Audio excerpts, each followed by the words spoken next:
If you've seen ads or social media posts about Bubble Planet and you're wondering what it's actually like and if it's worth it, I went here in Denver and it wasn't what I expected. After traveling to Bubble Planet with our 4-year-old and 1-year-old, I kind of understand why the reviews are kind of all over the place for this immersive experience. This video isn't sponsored, so I'm going to show you what it's really like, and if you like what you see, I'll drop a link in the description and at the end of the video so that you can decide after seeing the whole thing. Let's head to Bubble Planet. Let's start with some basics. Some people love Bubble Planet, and then other people are pretty disappointed after dropping around $30 per ticket here in Denver. And you'll understand as we go. I mean, there are literally 0 poppable actual bubbles in the entire experience. It's also called an immersive experience, which might make some of us think of things like the immersive Van Gogh or the Disney immersive experience. And all you really had to do for those was show up and stay awake. If you go here expecting to be entertained, you'll quickly realize that this is more like an interactive experience. How much you're willing to play and interact with the rooms will directly impact the way that you're going to feel about your time here and the money you spent. Also, if you're bringing kids, we were here for around 75 minutes or so. Without kids, it'd probably be shorter unless you're a professional kid at heart. And if you are, I'm impressed and I respect that. Right when you enter, you're gonna get some hints at what you're getting yourself into.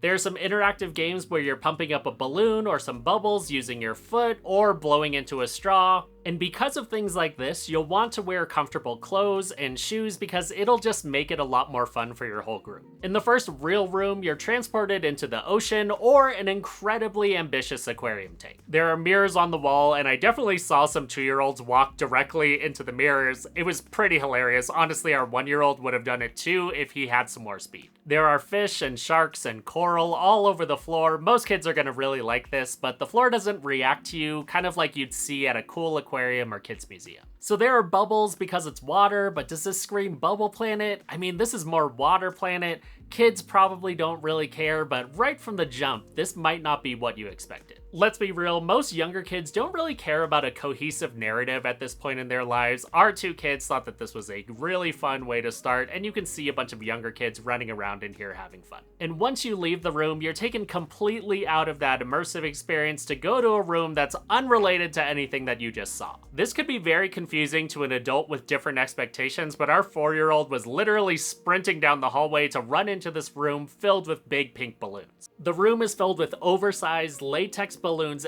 everywhere, so if you have an allergy, this is an important thing to know. Also, if even the thought of balloons popping is stressful to you, this might resemble a nightmare that you had a few years ago after going to a kid's birthday party. That being said, we had a blast in here. This was probably the most fun room for our family, even if it was a little chaotic. I did not expect our 4-year-old to love this room as much as he did. There were a few other families in there and some Gen Zs on dates. People were just going wild to make the balloons fly in the air. And if you all ever stumble on this video, thank you. You made this room so much more fun for us. And you can see in the clips that I'm smiling a lot because I'm literally chasing our 4-year-old around as he's running, kicking balloons, throwing them in the air, and getting to do all of these things that probably made this room feel like a dream. We stayed in here much longer than I would have expected because at the end of the day, it's just a room filled with a bunch of balloons. Also, if you have kids who are 2 or younger, you'll probably need to carry them in here because they can get lost pretty quick. It's a room that either wants you to be a kid or pretend to be one so that you can have a good time in there. And if you're watching this in horror or it's stressing you out, let's move on to the next room, which, as you might guess, is completely different. I hope you're enjoying this review of Bubble Planet so far. If you can give it a like, that'll help more people find it. I'm a local YouTuber here in Denver, and I love going to places like this to help you decide if they're for you.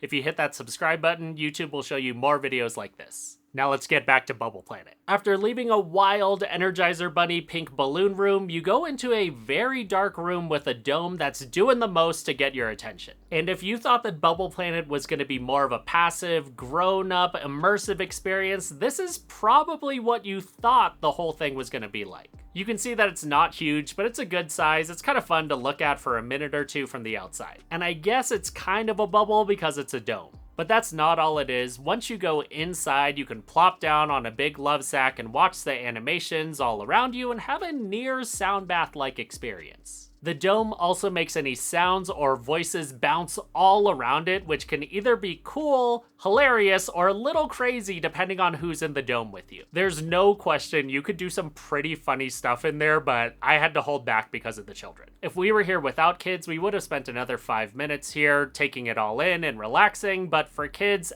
They just left a room with a ton of balloons. This is a little boring for them. You move on to a room that's made for Instagram. It's pretty similar to what you'll see at the Museum of Illusions if you've been there here in Denver or another city. And like that museum, it's pretty small, and to me it's a little underwhelming. However, I think some people would think this is a highlight because this is the room that's gonna get you the likes. Every room at Bubble Planet is so different, so something that I'm not really into could be somebody else's favorite room, and I think that's totally okay. In fact, as you're watching this video, I'd love to hear which room looks like the most fun for you. We can do kind of an unofficial poll in the comments. And honestly, it does make sense that this room is here, otherwise there would be very few well-lit rooms to take a group picture. Every event like this wants you to post about it on the socials, so this is the room for that. So if you're looking for a new cover photo or a family group picture because you're the best kind of tourist, this is the room to get that done. Whether you've wanted your head to float on a table or you've dreamed about sitting in a bathtub surrounded by rubber duckies, all of those dreams can come true. So after taking a few selfies, we went to the biggest ball pit that I've ever been to in my life, easily the size of a big hotel swimming pool. It's way bigger than a Discovery Zone ball pit if you were also climbing up the Blue Mountain and cannonballing into so much bacteria in the 90s like I was. This had a lot of wow factor for our 4-year-old, and you almost have to get in if you're bringing small kids. And if you don't, they'll probably call you a party pooper, and they're probably not wrong. You can imagine that if you went to Bubble Planet expecting a refined, immersive experience, only to end up at a giant ball pit with adults cannonballing into it and throwing their kids up into the air, it would be pretty jarring. But in that moment, you have a choice. You can be mad about it, or you can disagree and commit and dive in and play in a big-ass ball pit like you haven't in a decade. You're gonna be sore the next day, but it's gonna be awesome. If it's been a minute since you've been in a legit ball pit, it does take some work to move around, and smaller kids will probably need some help. In general, most pool rules apply here. You're not supposed to run around crazy, and you're also not supposed to dive directly into the ball pit. Even with those rules, people still do it. It's probably a hard floor underneath all of those balls, so you understand why they advise against it. No one wants to leave Bubble Planet with injuries. Save those for your work softball league and an unhinged turn on a slip and slide. I actually broke 2 ribs on a slip and slide a few years back, but that's another story for another day.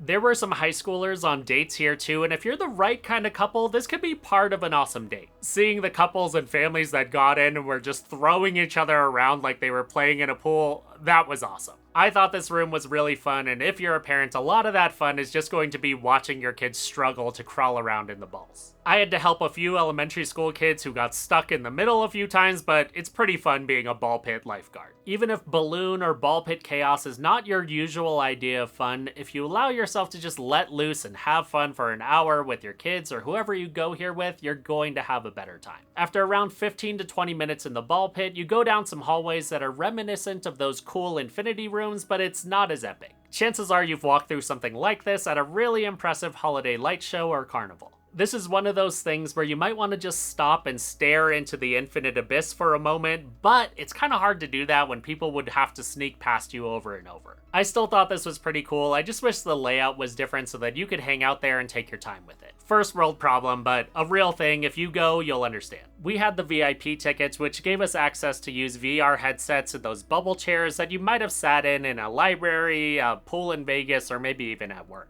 And for the parents watching, if your kids have never done VR before, I might suggest getting one VIP ticket for them solely so that you can watch them experience it for the first time. I get motion sickness pretty quickly, so full disclosure, this was not for me. Also, these aren't the newest VR headsets, so they're not super clear or better than what you've seen on the newest Quest or Apple Vision Pro. And even though my time in VR was short-lived here, I deeply enjoyed answering the questions that kids ask once they put their headsets on. Am I still in the building? Are we in the ocean? I see fish everywhere. Are you guys still here with me? Are you in the water too? This looks pretty cool. I'm a little scared, but also having a lot of fun. It was like experiencing the drive home when someone is coming up from general anesthesia or just got their wisdom teeth taken out, and if you've done it, you know that can be awesome. To decide if it's worth it for you, most people do this for about 10 minutes. We were closer to 15 because our son went through it like a time and a half. Even if you don't pay for you or your kid to do it, you might get some laughs just walking by because there are always people who are doing VR for the first time. After all that, the one part of Bubble Planet that I would say is objectively bad is the gift shop. At least in Denver, it was filled with random items and cheap products that were worse than Temu quality. For some reason, our son picked up lightsabers, or I'll call them unbranded laser swords, and I don't know why those were in there in the first place. They broke within an hour of us being home, they cost $30, I wasn't thrilled. I expected more from the gift shop than the darkest depths of Amazon, but if you go in expecting to get nothing, you'll leave happier. Because it's called an immersive experience, Bubble Planet was not what I expected, but looking back, our family still had a great time. I think a lot of that was because our 4-year-old in particular is in the age range of kids who are going to have the most fun here. For what it's worth, his review was, "I want to go there again," which is something that he reserves for things that he thinks are really, really fun. He literally said to me last night, "I want to try that virtual reality thing again," and I'm not opposed to going again for him. There were lots of teens and adults who just embraced it for what it is, let loose, and had a great time. Whether it was what they expected or not, they made the best of it. I also saw a few confused and disappointed faces from adults who just zoomed through the whole thing because clearly they were expecting something else. Whether you decide to check out Bubble Planet or not, here are some videos about similar events that the crazy YouTube algorithm thinks you'll like. You know that they always show you something good on your YouTube homepage, so chances are there's something good there. Thanks so much for watching, and I'll catch you on the next video.